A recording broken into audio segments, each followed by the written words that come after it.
In 1717, one pirate commanded a fleet worth more than any sea robber in recorded history. He rose from nothing in under 2 years, never lost a ship, gave his crew a democracy. Then, a single storm ended it all. Before we dive in, comment where in the world you are watching from and don't forget to click subscribe. Samuel Bellamy was born in 1689 in the village of Hiddesley in Devon, England. He was the son of a farmer, one of 6 children, and by the standards of rural Devon at the end of the 17th century, he had almost no prospects at all. The England he was born into was a country of rigid class stratification, where the son of a farmer was expected to become a farmer, where the sea offered the only genuine mobility available to men of his background, and where that mobility was almost always purchased at the cost of brutal labor under brutal conditions.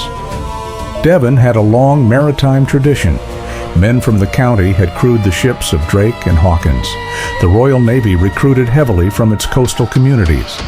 The merchant fleet drew sailors from its ports. Bellamy, like thousands of Devon men before him, found his way to the sea as a young man. The historical record of his early years is thin.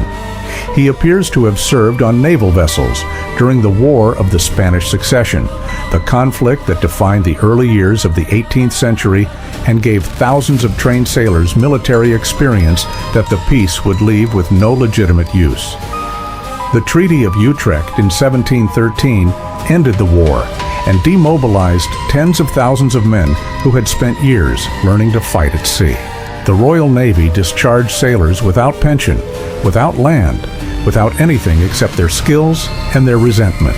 The merchant fleet absorbed some of them, but not enough. The result was the generation of men who would become the founding pirates of the Golden Age. Bellamy was one of them. He was 24 years old when the war ended and had nothing to show for his years of service except a knowledge of ships and the sea that few men on earth could match. The story that drives Bellamy's biography, the story that his contemporaries understood as the engine of his ambition, involves a girl from Cape Cod named Maria Hallett. The details are tangled between documented history and legend so thoroughly that separating them is nearly impossible at this distance. But the broad outline is consistent across multiple sources. Bellamy arrived in New England around 1715. He was living in the Massachusetts colony, working in whatever maritime capacity was available, and at some point made his way to the Cape Cod town of Eastham. There he met Maria Hallett, the daughter of a local farming family.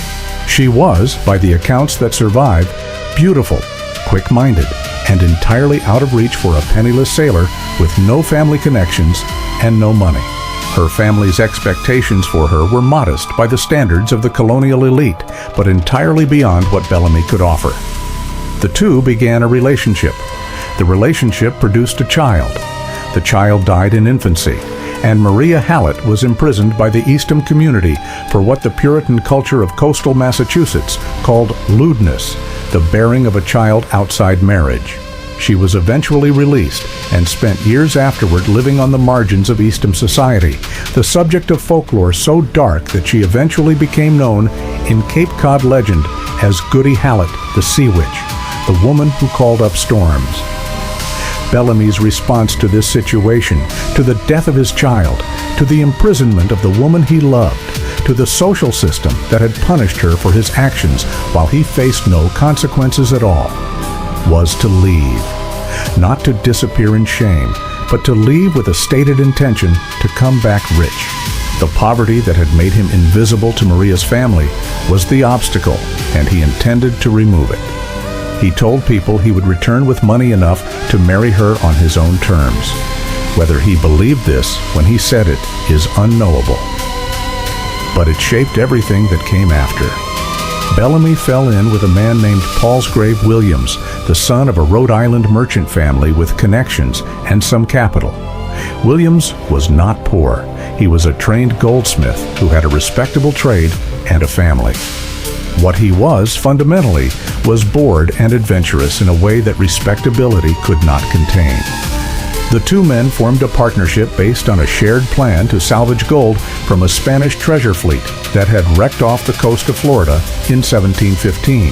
The fleet of 12 ships carrying treasure from the Spanish colonies had been devastated by a hurricane near what is now the Sebastian Inlet on Florida's Atlantic coast. The Spanish had immediately begun salvage operations, recovering a significant portion of the gold and silver before the wrecks buried themselves deeper in the sand. But by the time Bellamy and Williams arrived in 1715, the best material was gone. The Spanish were still working the site with armed salvage vessels, and the unofficial salvagers who had come from across the Atlantic, hoping for easy wealth, were competing for whatever the Spanish had left.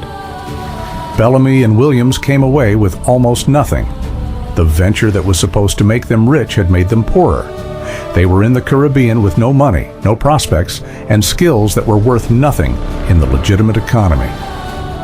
The transition from here to piracy is not difficult to understand. It was not a moral collapse. It was a rational response to the available options. In 1716, Bellamy and Williams joined the crew of a pirate captain named Benjamin Hornigold, one of the founding figures of the Golden Age, and the man who would eventually recruit Blackbeard into the profession. Hornigold operated out of the Bahamas, using the harbor at Nassau as a base.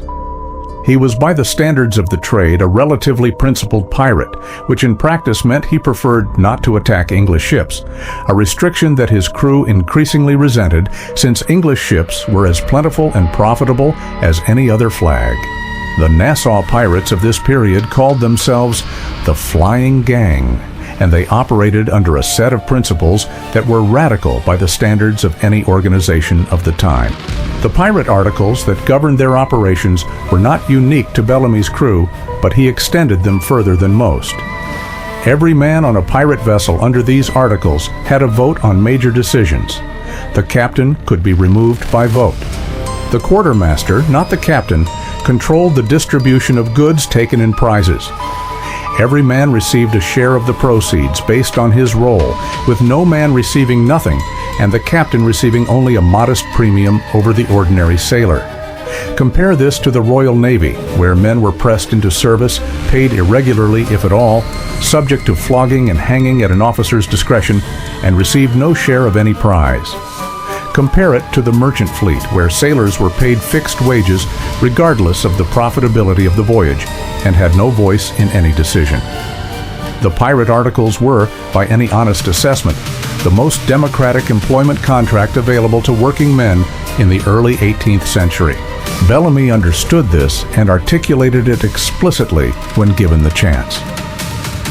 The speech attributed to Bellamy when he captured a merchant captain named Beer, who refused to join the pirates on religious and moral grounds, is one of the most remarkable statements in the historical record of piracy. Bellamy told Beer that he was sorry Beer chose to work for men who flogged their employees for insolence, while Bellamy's men were free men who robbed the rich and answered to no one.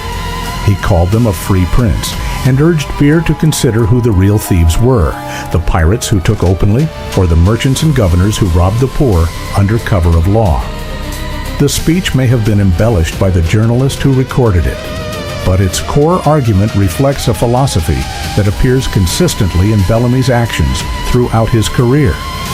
He recruited aggressively from the crews of captured vessels, and many men chose to join him. From the moment Bellamy took command in 1716, he operated with an efficiency and boldness that rapidly made him one of the most significant pirate captains in the Atlantic. He and Williams cruised the Caribbean and the Atlantic seaboard, taking prizes with a combination of aggression and tactical intelligence that distinguished his campaign from the more opportunistic operations of lesser captains. His first major ship was the Sultana, a former slave vessel he renamed and made his flagship. But the Sultana was a relatively small vessel, suitable for raiding, but not for the kind of large-scale operations Bellamy was building toward. He needed something bigger, and in February of 1717, he found it. The Whydah Galley was a purpose-built slave ship that had been constructed in London in 1715. It was a fast, heavily armed vessel designed to carry enslaved Africans from the West African coast to the Caribbean, with enough guns to defend against the pirates that preyed on the slave trade routes. On its second voyage, loaded with sugar, indigo, ivory, and gold dust acquired in the Caribbean after delivering its human cargo, it encountered Bellamy's small fleet near the Bahamas. The chase lasted 3 days. The Whydah was fast, but Bellamy's vessels were faster and more numerous. The captain of the Whydah, Lawrence Prince, eventually accepted the inevitable and surrendered. Bellamy gave Prince the Sultana in exchange for the Whydah, a trade that was notably generous by pirate standards. He transferred his flag to the Whydah, armed it with more guns from captured vessels until it carried 28 cannon, and made it the flagship of what was becoming a genuine fleet.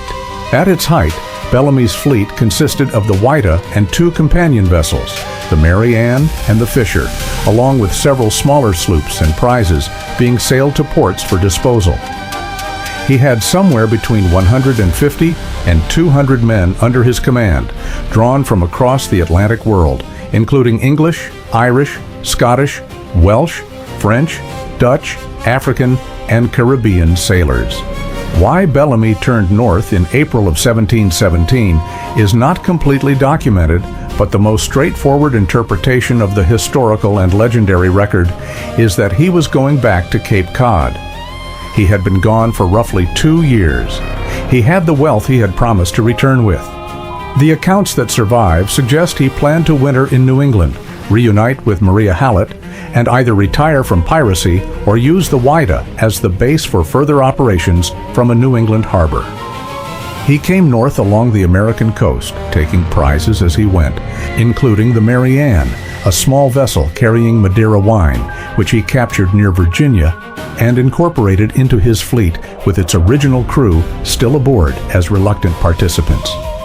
He was, by any measure, the wealthiest and most successful active pirate in the Atlantic world.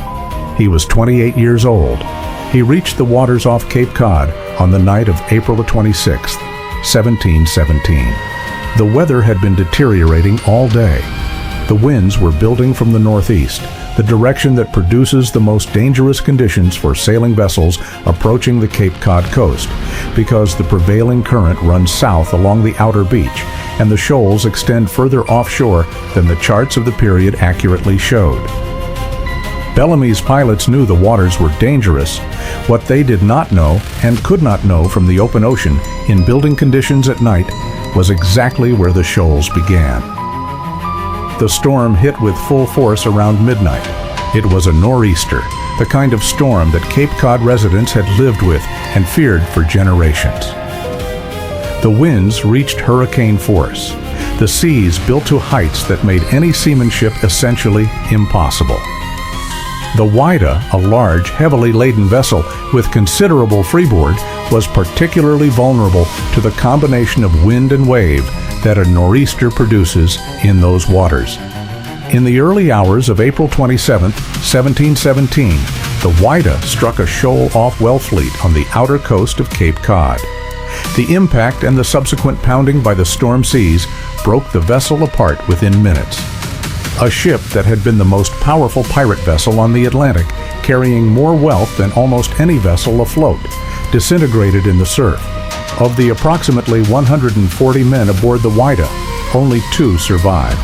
Thomas Davis, a Welsh carpenter who had been forced into Bellamy's crew and had repeatedly petitioned to be released, managed to reach the shore alive. John Julian, a Mosquito Indian from Central America, who was one of the most experienced sailors aboard, also survived. Every other man on the Whydah died in the surf or on the beach. Samuel Bellamy's body was recovered on the beach the following days. He was identified by his clothing. He was 28 years old. He had been a pirate captain for approximately 14 months. In that time, he had accumulated more wealth than any pirate before him, and as far as the historical record shows, any pirate after him. The Mary Ann and the Fisher, the companion vessels, were also caught in the storm. The Mary Ann was wrecked near Poche Island, and its crew, including the involuntary Madeira wine merchants, was captured by local authorities and eventually tried in Boston. The Fisher managed to escape the worst of the storm, and its fate is less clearly documented. The survivors from the Mary Ann were brought to Boston for trial. The proceedings were conducted under the jurisdiction of the Admiralty Court, and they produced some of the most detailed contemporary documentation of Bellamy's operations that exists. The men on trial included both genuine pirates from Bellamy's crew and the involuntary passengers from the wine merchant vessel who had been pressed into service and wanted nothing more than to prove they had been captives rather than willing participants. The judge in the case, Samuel Sewall, was one of the most prominent jurists in colonial Massachusetts, a man who had sat on the Salem witchcraft trials 25 years earlier and had publicly repented of his role in them. The Bellamy piracy trials were conducted with more care than the witchcraft proceedings, and the court made genuine attempts to distinguish between willing pirates and involuntary captives. 7 men were hanged at Charlestown Ferry in November of 1717. Their bodies were displayed in chains on the waterfront as the standard warning to others considering the profession. The involuntary captives were released. Thomas Davis, whose consistent story of forced service was supported by multiple witnesses, was acquitted. John Julian, the Mosquito sailor who had survived the wreck, was never tried. He was sold into slavery. The racial mathematics of colonial New England meant that his survival was not treated as a legal matter, but as a property one. His subsequent fate is not documented in any surviving record, which is itself a documentation of the indifference of the system he had encountered. The Whydah lay on the bottom of the Atlantic in approximately 14 to 16 feet of water off Wellfleet for 269 years. Local salvagers had picked over the wreck in the immediate aftermath of the sinking, and various attempts at more systematic salvage had been made over the centuries, but the shifting sands of the outer cape continuously buried and reburied the wreck's remains. In 1984, a treasure hunter named Barry Clifford located the main deposit of the Whydah's wreckage using archival research and underwater survey. In 1985, a bronze bell was recovered from the site, bearing the inscription, "The Whydah Galley, 1717." This inscription confirmed beyond any reasonable doubt that the wreck was Bellamy's flagship. The excavation that followed over subsequent decades recovered tens of thousands of artifacts from the site. Cannon, rigging hardware, personal effects from the crew including shoes, combs, navigation instruments, and weapons. Coins from across the Atlantic world including Spanish reals, English shillings, and West African gold dust that had come aboard in the Whydah's slave trading days. A significant portion of the treasure that Bellamy had accumulated, the gold and silver and jewelry and trade goods from 50 captured vessels, was buried in the sand off Cape Cod. The Whydah collection is now the only fully authenticated pirate treasure in the world. Not treasure associated with pirates, not alleged pirate artifacts, but confirmed archaeologically documented material from a known pirate vessel in a known historical event. It is housed at a museum in Provincetown on Cape Cod, within sight of the waters where the Whydah went down, and it represents the most complete physical record of Golden Age piracy anywhere on Earth. Maria Hallett survived the storm that killed Bellamy by some years. The historical record of her life after the wreck is fragmentary, as it is for the years before, but she lived into middle age in the Eastham and Wellfleet area, never married, and occupied an increasingly isolated position in the community. The folklore that grew around her amplified with time. She became associated in Cape Cod oral tradition with the storm itself, with the idea that her grief or her anger had called up the nor'easter that killed her lover. Whether she knew immediately that Bellamy had died is not documented.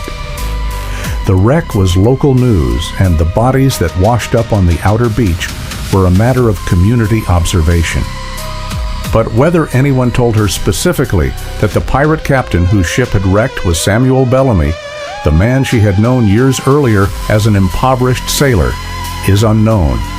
The community had every reason to treat her with a mixture of fascination and hostility, and the folklore suggests that is exactly what they did. The legend of Goody Hallet, the sea witch of Wellfleet, is one of the oldest and most persistent in Cape Cod folklore. She is described in various versions as living in a shack on the outer beach, talking to the wind, consorting with the devil, calling ships onto the shoals. These are the stories that communities tell about women who step outside the boundaries assigned to them and survive. Maria Hallett had a child outside marriage at 17, was imprisoned for it, was abandoned by the man responsible, and then outlived that man by decades while the community watched.